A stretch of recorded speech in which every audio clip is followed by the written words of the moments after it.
Ngiyabingelela uNkulunkulu wethu unyazi lesulu. Amen.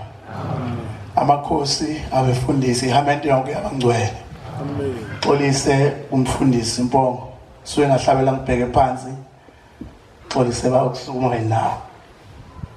Bantwana benkosi ngizobeka libe linye. Lenkosi esibuthene ngayo unyazi lesulu, uthingo lonkosazane. Amen. Umfundisi lo umathendwa la eNanda. Lo Nkulunkulu esikhuluma ngayo bantwana benkosi ngimbonile nami. Wangisiza kakhulu. Inyanga izulu ngacela kuya abantwana.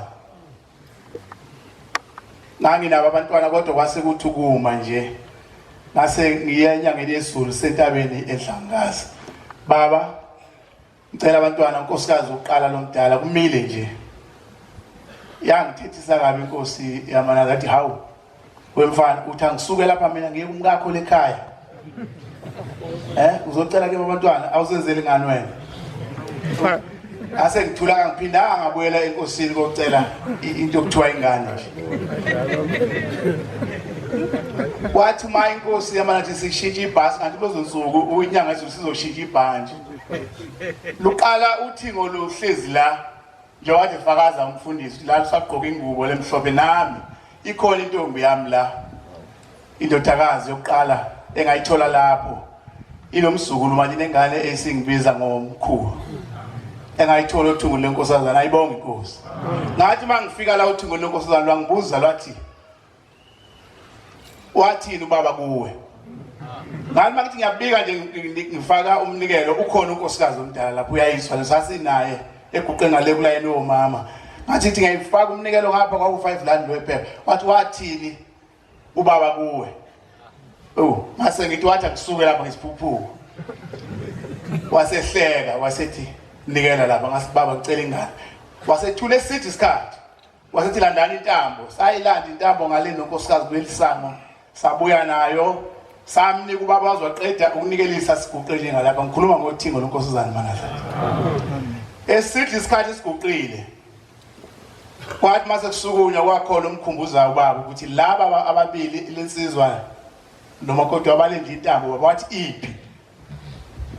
Base beyikhombe esandleni kuyo asithi ingane bikude siyifikile. Mbophe khona lapho umkakho ase ngimdumela ukhona unkosikazi wami lapho ngase ngibophe. Abantwana bawu11 engabaphiwa uthingo lonkosazana ayibonge inkosi. Ubaba wami ongizalayo wasithola sawu13 singabafana sodwa. Mina sesiduze bangifice ngoba bathi ngidawuna ngonyaka osidlule. Ngiyabona ukuthi ngizomkhava baba ngize ngimehlule. 11 okhona manje ngawuphiwa uthingo lonkosazana eNazaretha. Sothandweni bantwana benkosi ngikhuluma ngomzalo wami usekhona emhlabeni. Lento engikhuluma ngayo ngayibuza uphethe u90. Ngiyabona ukuthi uzoshaya u90 futhi e100 ngoba ngiyambona usaqinile. Kwathi ukuthi umbamba lokho iCovid ngambika lapha onyazi lwesulu. Lwangipha 5 litha wamanzi wafika wasinda ayibona inkosi yaNazaretha. Inkulu indaba abantwana benkosi simi kuyo. Sehlulwa kulenza njengoba lisho incwadi kaShembe ukuthi besizizwile babamkhulu sehlule kulenza. Kuthangini besila kumadondo la ningixolele sengizohlala phansi kodwa lento ngiyayibona ngoba cishe ngizoba necala khona into engiyibonile silapha nje inkosi unyazi biyobhabhadisa la umfundisi umadondo kuthanga. Ngase ngiba nomuntu esengithunywa yena la njengoba umfundisi uyaphathiswa nje abantu ngase ngiphathiswa umuntu ufike ngemoto lo muntu ugula unokufa ubuseqeda iminyaka eyishumi. Ngase ngimthatha lo muntu ngayeke ukuzogibela imoto la ekhaya ngahamba naye ngale. Lo muntu mase nyuka intaba ukukhala ucabanga ukuthi uyaphela bahlezi la ngemuva. Ukhona indodana ozalwa umfundisi uShezi wasonyazini obengibambele lesizwa uyise walesizwe iyashayela ngaphambili la emotweni. Hlezi phambili ngikhomba indlela. Uyayibona ke indlela yakwaswayimani zintaba siphume ngalapha ngasemkhambathini. Ukhala lo muntu sayufika. Ebesithi lensizwe endleleni, hayi mfundisi ake sime sikhiphe ifoto lika baba simfaka ifoto la lonyazi ngoba engathi ngeke sifike lapha siya khona. Manje labantu bathembele tikithi ukuthi lo muntu uzawuphila ngoba simthembisa ukuthi siyakusheme. Usafika onyazini lwesifumana zathi. Kuyahlupha uba semhlabeni lento engathi kwakufa sibonwe ngabantu abangekho la. Safika onyazini ufika nami lo muntu mase kubuka ukubhadisa ngase ngiguqa naye lo msebenzi ngabokuqala lapha inkosi uma isinikelisa. Ngase kuthi baba ngisena laba bantu ugula lomseqedwe iminyaka eyishumi uyabubula nje lo muntu ububula akukhale. Sase sithula isilwane sathi unani kubuza unyazi lwezulu. Leli foto simfakise lona besimfakisa ifoto lonyazi ngo ngala. Wayesethi hayi uzophila lo. Uyezwa mfundisi? Ngikhuluma ngoNkulunkulu nangiphambi kwethu maNazaretha. Uyise wakho uthithekile wathi mfundisi mkhiphe leli foto lonyazi. Mfaka ifoto lomqalo wendlela. Ngikhuluma indaba yizolo maNazaretha. Kwashintshana uNkulunkulu phambi kwami. Wathi mkhiphe leli. Wathi ufune lapha ufune kamqalo wendlela umfake lona uzophila. Ngase ngixaxana nabo uNkulunkulu beshikela phambi kwami ngase ngilikhipha ngempela ngathatha imali ngamthengela ifoto elinye lapha. Ngikhuluma indaba yizolo. Mase siyasukuma uthi mfundisi mthathe lo muntu hamba umfake emanzini. Mase ngithula ngathi namhla kukhulunywa enye indaba kimi. Wathi mthathe hamba umfake emanzini. Ngikhuluma ngoNkulunkulu phambi kwethu maNazaretha. Maphela ke lapho mase kushona ilanga ngisakwazi ukubuyela esizibeni bekathi ubabe ebhabhathisa kuso kushona ilanga uNtombi eliphumile emanzini. Kodwa uthi wena mfundisi mthathe umfake emanzini. Sekuhliwe ngeke singene emfuleni ngoba sekuhliwe ngabuya naye mnumzane bovuka ekseni ngifuswe kuwe lapha ngisho uLwesithathu silapha ngoLwesine angifuswe nguwe baba. Uma sesibuye enkosini manje uthule lo muntu sazehlukana ethule ngasagqiki sibuya. Amen. Esefakele ifoto lishiwo unyazi bathi mfakele umqalo wendlela. Wavuka ngoLwesine ekseni wafika nawe uyise ngo9. Ingubo zokubhabhathisa zami zila eDokotweni. Le ndoda lena emlethe kimi iyeGoli izawusuka ngebhanoyi lika 12 emini kufanele ngisheshise lokuba umbhabhathisa. Iliswili izwi kababa le umuntu lethembile. Uthi mfundisi ngisize le ngane kuphela kwayo ngase ngimthatha ngagqoka amabhulukwe ngingene lapha enhla nomngeni lo mngeni obona wehla la bekungazi ukuthi umngeni ibhloko lilimele ngalapha ngendla siye safika kule ibhloko ngathola amazi ehamba ngaphezulu kwebhloko asaweli imoto ngase ngicinga isibuko khona ngapha engiqale ngakhona uma ngithi ngizama ukuwela ngibona izangoma phesheya ziphethe inkukhu nama atramen bengazi ukuthi lapha emfweni mfwe kuphosa yonke into ningi imkubenzi bawo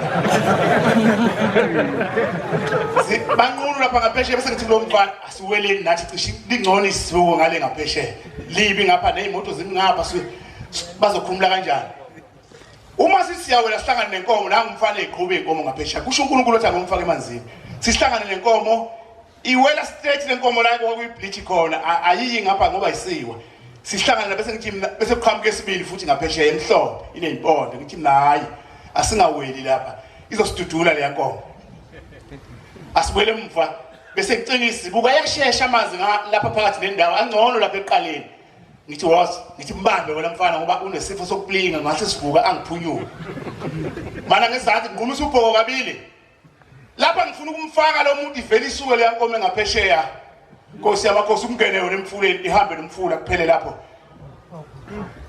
ngimpaphatha ukuthi umsengethukile ngamfaka nje inkosi ishilo yahamba lapha inkomo yahamba nakukufa maNazaretha indaba engiyibona isolo lapha emngeni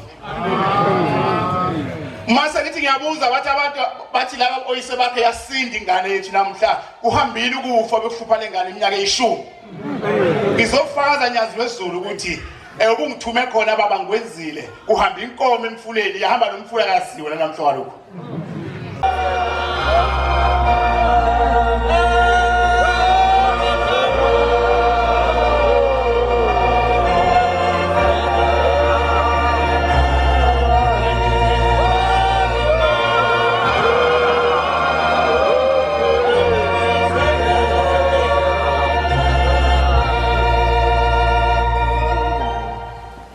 Nkosi yezulu nomhlaba ngiyabonga dwala labadwala ukuthola ithuba lokuthi ngikhulume esikhumbuzweni sothingo lwenkosazana. Mhla zi-24 kuSeptember ngo-1996 kwakuyisikhumbuzo sokuqala sothingo ebusuku silapha ngaphakathi senyanga yezulu silapha ngaphakathi sashaya sathi masiqeda isikhumbuzo wayese ubaba uthingo lwenkosazana wasetha kuvalwe ngesihlabelelo 242 kwahlabelela umfundisi uChiliza. Wathi mayise sevesini lesibili kwezwakala ingcwele isimangaliso iduma ihlahla zonke masiqalaza ukuthi kanti kwenze njani na sabona indaba enkulu emhlabeni esasiqala nqa ukuyibona. Sibona uthingo lwenkosazana luzungeze inyanga ebusuku sekuzovalwa isikhumbuzo luphelelisa ukuthi luThixo selifikile emhlabeni uMesiya woMesiya.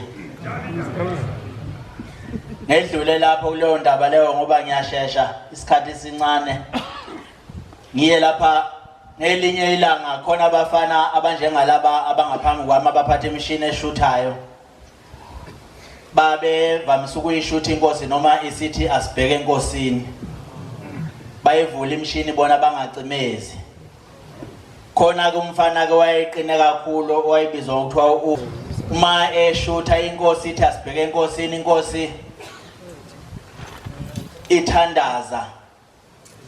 Wabona isimangaliso wabona umlilo uphuma emlonyeni wenkosi njalo mayikhuluma igama ikhafula umlilo njalo mayikhuluma igama ikhafula umlilo uvele wayivala imishini ashutha ngayo. Mayisiphelile inkonzo sethi ayi bengiqala ukubona indaba enjengalena kanti uShembe ungumlilo ngempela ngoba ubonile umlilo uphuma enkosini.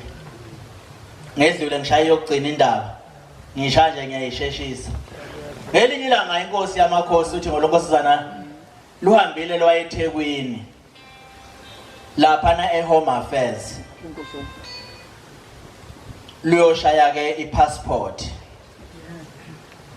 Uma ngabe ke lishaya ipassport ke kuphinde kukhishwa yona imishini ejwayelekile nethenjwa kakhulu ukuthi lushuthwe kwenzela ukuthi kuphume ifoto lelincanyana elifakwa kwi-passport. Lona oshuthayo ke azame ukushutha angashutheki kubaba. Hayi agwaqazisa hayibo kwenze njani manje na? Nangu baba kasashutheki. Lo mshini ngoba uyaphila nje awushaya umshini wakhe ashuthe ngawushaya impampa. Yini lo mshini ubuphila ngifika lapha? Ithule nje inkosi. Isimile bayimisile bathi ayime nje na ithule engathi sesithombeni sika Dombasi. Athule nje umdala weinsuku izame lensizwa kuthiwa yakushintsha umshini engathi lo mshini onakele walanda omnye umshini na ushawe lo mshini ushawe kwase kuvela mveluvelayo wathi hayi ngeke ubaba ashutheke uma ngabe unganekelanga wacela ukumenza isithombe ngoba uNkulunkulu lona akazenziwe isithombe kodwa uyomenza isithombe kuphela makuvuma yena. Ileyo ndaba amaNazaretha engithatha ngifakaze ngoNkulunkulu omkhulu uMesiya esimbonile phakathi komuzi. Amen. Inkosi busisizwe layo.